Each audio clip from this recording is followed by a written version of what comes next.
I've already soaked this one to clean it. So I'm just going to hit it again and blow some air through it. Good. Just kind of spin it around.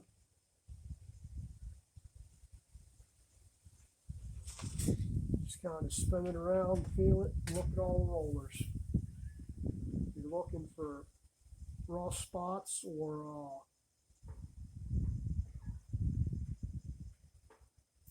any of the hardness going off the rollers, dents, anything like that. And that one actually looks pretty good. Let's slap some grease on here, kind of work it into the rollers there. I couldn't find my little pen greaser, so I'm just going to do it by hand. Just kind of thing full of grease, kind of walk it down the edge of the race there, not the race, the cage.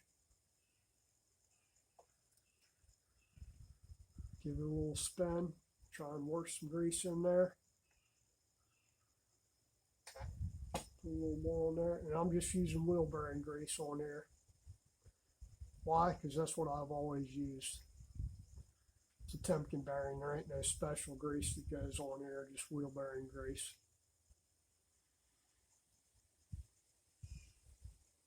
Never had a problem with it. I don't know how often you're supposed to do these, but I know a lot of manufacturers want you to do them every 20,000 miles or so, or 10,000 miles. Point is, if you got a bike and you don't know when was the last time they were done, that you actually did them, not somebody said they did them, yeah, you might want to pull them off there and check them. A lot of dealers, when they do a service, they won't. There's a lot of crap they won't do on the list. So they want to charge a whole lot of extra for it, or they'll just say, "Yeah, we did it."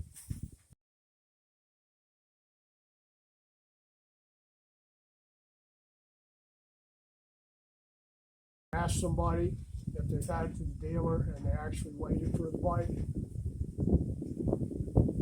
You know, I had a guy bring a bike in that said they did a full service on his bike. They did valve adjustment, which this was in an inline 4, and it was on a Honda, so it's not an easy task to do with valve adjustment on. They did fork seals, fork oil, they adjusted the valves, did the rest of the service, cleaned and lubed the chain while he waited.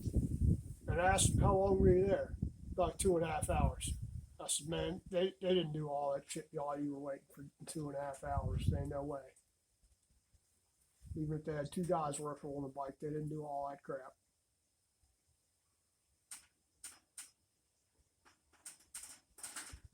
They told you they did it, but they didn't. So unless it's a dealer you really trust, or you've done it yourself,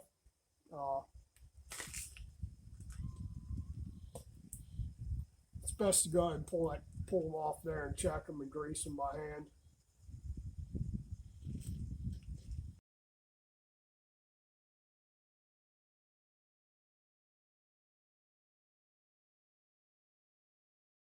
One here,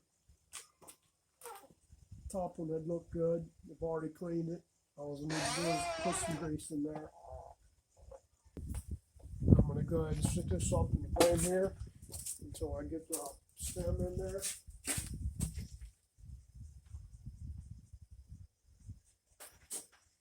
Wipe the excess grease off my fingers while I'm doing this. Alright, let me slap this stem up through here and we'll start adjusting it a little bit. Grab my bearing cup. Gotta get the bearing seated squarely on the stem there. It's got a little machine surface it needs to go down in.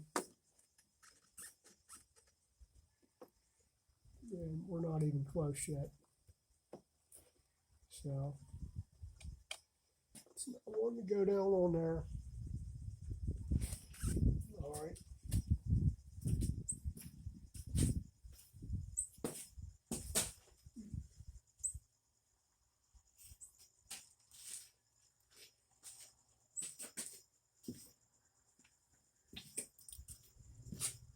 just going to set my big socket down on here.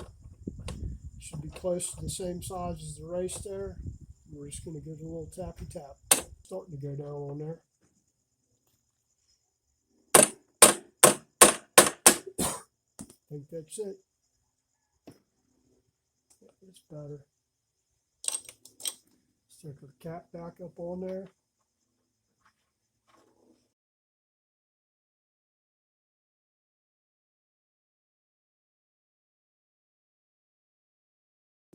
Get our spanner out here.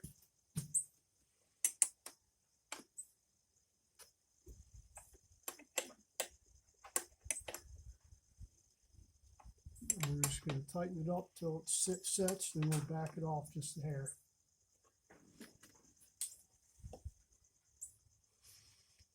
Alright, I got no. That should be good right there.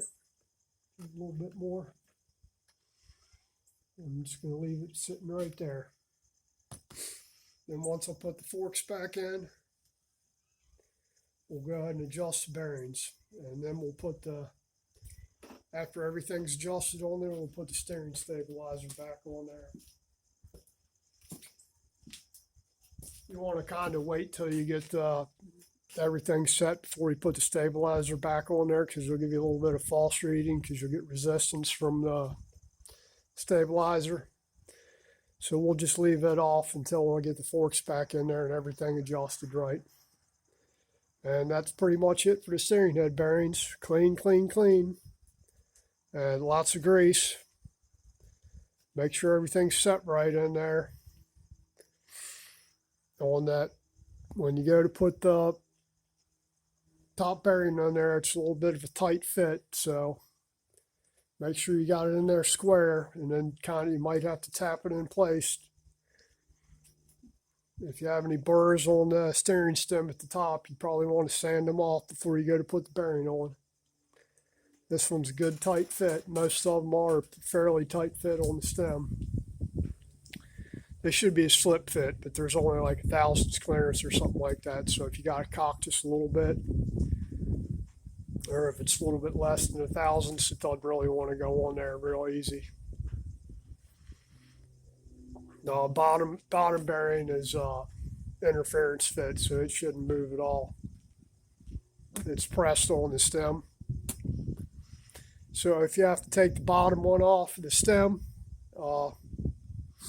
you need to use a bearing splitter to get it off, and sometimes even using bearing splitter, you have to heat the crap out of it. It destroys it. But if you're taking it off to put a new one on there anyway, that's the only reason you take it off.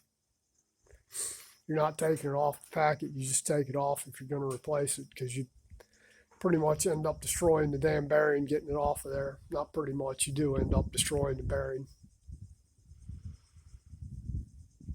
But that's it for the steering head bearings. I'll do the forks here in a little bit, see if I can get the damn damper rod bolts loose.